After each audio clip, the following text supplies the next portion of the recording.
Hello everyone, तो कैसे हो। आज हम एक्सप्लेन करने जा रहे हैं the eight son are you kidding me का एपिसोड 12 और यह लास्ट एपिसोड है। एपिसोड की स्टार्टिंग में कुर्त को दिखाया जाता है। कुर्त के हाथों में वह ड्रैगन फ्लूट होता है और वह उस आदमी से कहता है, क्या यह सही बात है? अगर मैं इसे यूज़ करूँगा तो विल मारा जाएगा। वह कहता है, रखना ने ये खास तुम्हारे लिए मंगवाया है। कुर्त कहता है, मुझे इसके कितने पैसे देने होंगे? वह बताता है, हमें तुमसे कोई भी पैसे नहीं लेंगे। और कहता है वो चाहता है कि कुर्त बस यहाँ का लॉर्ड बने। फिर हमें पता चलता है कि रैग्नर उसका साथ देगा, लेकिन अपने जगह से। ब्रांटा को दिखाया जाता है, वह ध्यान लगा रहा होता है। फिर उसे पता चलता है कि कुर्त उस जगह पर है। लीना कहती है, शायद कुर्त को पता चल गया है कि विल अनडेवलप्ड लैंड में आने वाला है। एडविन कहता है, क्या सही में यह बात उसे पता चल गया? तब लूसी मजाक में कहती है, मैंने सबको बताया है कि विल यहाँ पे आ रहा है।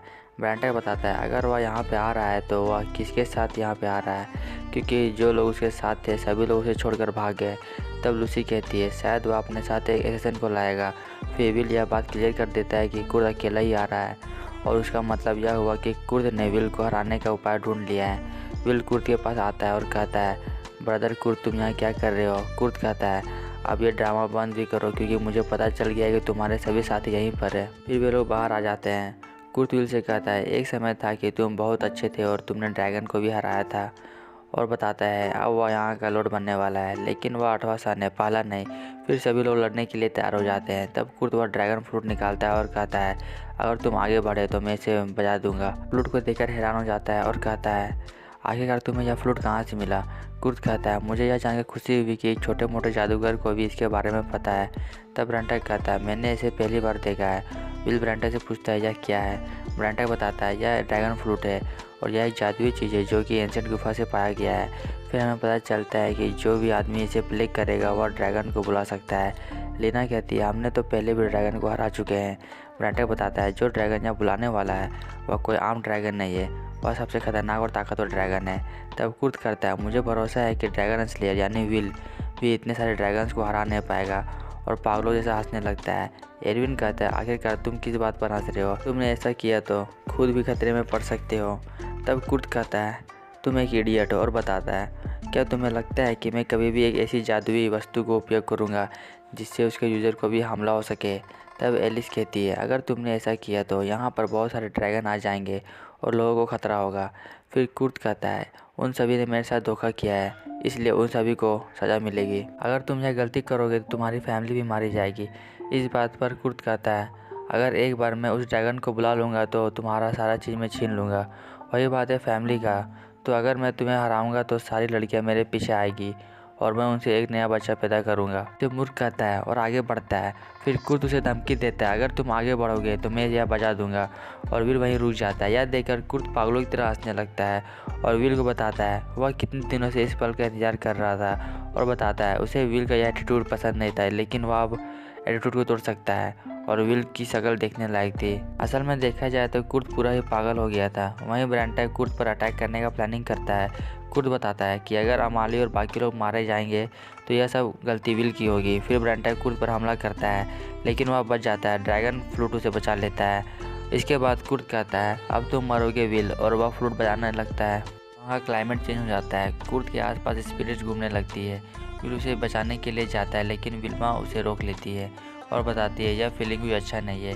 सबको लग रहा होता है कि कुर्द ड्रैगन्स को बुलाने वाला है, लेकिन नहीं, वह एक ऐसा फ्लूट बजा रहा होता है जो कि उसके अंदर के दुख और जलन को बदले की भावना में प्रकट कर देगा। ब्रांटा बताता है, यह फ्लूट अपने आप में एक लेजेंडरी मैजिक आइटम है और जो कोई भी इसे बजाएगा वह एक दानव में बदल जाएगा कि वह अपने दुश्मनों से बदला ले सके, और जो कोई भी उसके कांटेक्ट में जाता है वह भी उसके जैसा बन जाता है। इसलिए विल्मा ने उसे रोका था। फिर हमें कुर्द के विचार दिखाए जाते हैं। वह अपने आप से कहता है, मैं इस घर का एल्डेस्ट सन हूँ, लेकिन मेरी बात कोई नहीं मानता। अब उन सबको इसके लिए चुकाना होगा। फिर कुर्द एक मॉन्स्टर में बदल जाता है। ब्रांटा विल से कहता है, तुम अपना होली मैजिक यूज़ करो, क्योंकि कुर्द अब नहीं सुनने वाला। कुर्द उन सब पर अटैक करता है और एलिस उसे अपने मैजिक से रोक लेती है और कहती है वह उसे ज़्यादा देर तक नहीं रोक सकेगी। पता चलता है कि कुर्द में बहुत सारा जलन का भावना है। एलिस की मदद करने के लिए विल भी उसे अपने मैजिक से रोकने लगता है और एलिस से कहता है, उस जंगल में अपने मैजिक को एक्सपेंड किया था, ठीक हमें वैसा ही से एक्सपेंड करना होगा। विल उस मैजिक को एक्सपेंड करते हैं और उसे मार देते हैं। जैसे ही वह उसे मारते हैं तब उसमें से एक स्पिरिट बाहर निकलता है और रखनर के पास जाने लगता है। रखनर और उसके साथी बात कर रहे होते हैं कि कैसे उसने उन दोनों भाइयों के आपस में लड़ा दिया। तभी वहाँ कुर्द का स्पीड आता है और रगनर को मार देता है। नई जगह सीन दिखाया जाता है, सभी लोग वहाँ होते हैं जहाँ इंसिडेंट होता है। तब रोडिस को पता चलता है कि जो फ्लूट कुर्द को मिला था वह रगनर ने दिया था, साथ ही में जो उसके साथ थे वे लोग भी इस इंसिडेंट में मारे गए। फिर रोडिस बताता है जो फ्लूट कुर्द के यहाँ मिला उसे प्यूरिफाई कर दिया गया है और इन्वेस्टिगेशन अभी भी चल रहा है। उन लोगों का मानना है कि उस फ्लूट का कुछ हिस्सा विल के द्वारा प्यूरिफाई किया गया है। रोडिस बताता है विल ने जो भी एमिली और उसके बच्चों के लिए किया है वह सब बेकार चला गया, क्योंकि लोगों के हिसाब से वे लोग एक क्रिमिनल की फैमिली है और यहाँ पर पूरा बदनाम हो गए हैं। उनके लिए यही सही रहेगा कि उन्हें यहाँ से चले जाना चाहिए, क्योंकि अब यह जगह उनके रहने के लायक नहीं है। सीन चेंज होता है, वे लोग तीनों बात कर रहे होते हैं। आर्मस्ट्रॉन्ग पूछता है अब वे लोग कहाँ हैं। ब्रांटक बताता है वे लोग सेकेंड सन के घर में छिपे हुए हैं और हमें पता चलता है कि उनका बाहर निकलना भी मुश्किल हो गया है। विल कहता है मैं किसी को सेव नहीं कर पाया। तब ब्रांटक कहता है इसमें तुम्हारी कोई गलती नहीं है, क्योंकि वह एक ड्रैगन फ्लूट है और उसे रोकना इम्पॉसिबल है। आर्मस्ट्रॉन्ग कहता है आखिरकार उसे यह ड्रैगन फ्लूट मिला कहाँ से। तब विल कहता है इन सभी नॉवेल्स को हो क्या गया है, वे लोग ऐसा क्यों कर रहे हैं। विल से कहता है जो कुछ भी अभी तुमने कहा ऐसा लगा कि यह तुम नहीं कोई और हो। फिर ब्रांटक उसे ले जलाता है कि वह अपने फेस को एक बार मिरर में ज़रूर देखे, क्योंकि वह भी एक नोबल मैन है। रात का सीन दिखाया जाता है, सभी लोग डिनर कर रहे होते हैं और विल कुछ कंफ्यूज सा दिखाई पड़ता है। फिर वह एलिस से अकेले में बात करता है। विल बताता है यहाँ पर कभी कभी उसे घुटन जैसा महसूस होता है और ये सब रियल नहीं लगता है, क्योंकि वह अभी भी इस वर्ल्ड को एक्सेप्ट नहीं किया है। फिर एलिस बताती है विल उसके पास है, फिर भी उसको लगता है कि विल उससे बहुत दूर है। विल कहता है मैं इस राज का अच्छा नोबल बन के दिखाऊंगा। राज दरबार का सीन दिखाया जाता है। राजा बताता है जिस तरह से विल ने इस जगह का हिफाजत किया है, इस तौर पर उसे सारा अनडेवलप्ड लैंड दिया गया है। और विल से पूछता है तुम्हें रिवॉर्ड के तौर पे क्या चाहिए, और यह ऑफर रगनर की तरफ से आता है। विल अपना इच्छा बताता है असल में उसने सुना है कि जो 12 लोग इस फ्लूट की वजह से मारे गए हैं विल उनकी मदद करना चाहता है। फिर वे लोग बोलते हैं ऐसा तो बहुत लोग हैं जो कि अपने पूरे रिलेटिव्स को खो दिए हैं। तब विल बताता है वो उस लैंड को डेवलप करना चाहता है और यही कारण है कि विल उस अनडेवलप्ड लैंड को मरे हुए रिलेटिव्स को देना चाहता है। फिर हमें पता चलता है कि ये सब राजा के खिलाफ है और वह आदमी कहता है मुझे नहीं लग रहा था कि आप इतनी बड़ी लैंड को उन लोगों को देना चाहोगे। दूसरा आदमी विल को कहता है अभी भी तुम अपने साथ वापस ले सकते हो।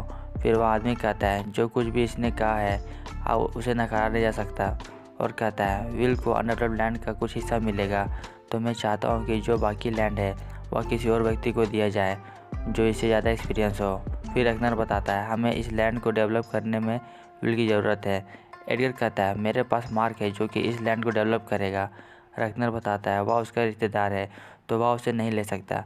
फिर सभी लोग यह बहस करने लगते हैं कि तुम गलत हो या तुम सही। तभी आर्मस्ट्रॉन्ग सभी को चुप कराता है और कहता है विल अपना रिक्वेस्ट वापस लेगा। इस बात पर विल को गुस्सा आता है। फिर आर्मस्ट्रॉन्ग कहता है तुम्हें दिखाई नहीं देता कि तुम्हारे वजह से यहाँ पर सभी लोग बहस कर रहे हैं, और बताता है विल अभी नोबल बनने के लायक नहीं है, और राजा को बताता है कि अनडेवलप्ड लैंड विल को ही देना चाहिए, लेकिन उसका देख रेख आर्मस्ट्रॉन्ग करेगा। राजा आर्मस्ट्रॉन्ग से पूछता है तुम्हें इस लैंड को डेवलप करने के लिए क्या क्या चाहिए। आर्मस्ट्रॉन्ग बताता है इस लैंड को डेवलप करने के लिए उसे ग्रेट मैजिक की ज़रूरत है, इसलिए उसने विल को चुना है इसको हेल्प के लिए। फिर आर्मस्ट्रॉन्ग विल को आँख मार के इशारा करता है। फिर राजा विल को नोबल मैन में 5th रैंक देता है और विल अपनी तलवार निकालता है और कहता है मैं इस राज्य और यहाँ के लोगों का सेवा करूँगा। फिर राजा और आर्मस्ट्रॉन्ग बात करते हैं। राजा को पता चल जाता है कि आर्मस्ट्रॉन्ग उस समय एक्टिंग कर रहा था और उसे अपने एक्टिंग सुधारने के लिए ज़रूरत है। फिर हमें वही सीन दिखाया जाता है जो कि हमने एपिसोड 1 में देखा था। सभी लोग उस लैंड पर मेहनत कर रहे होते हैं। तभी वहाँ विल्मा आती है और अपने साथ एक जायंट बनाना लाती है और विल से कहती है मुझे चॉकलेट बनाना बना के दो, और यह एपिसोड यहीं पे ख़त्म हो जाता है और इस एनिमे का सीज़न 1 एंड हो जाता है। अब आप मुझे सजेस्ट करो कि नेक्स्ट एक्सप्लेनेशन किस एनिमे पे आना चाहिए। तब तक के लिए बाय।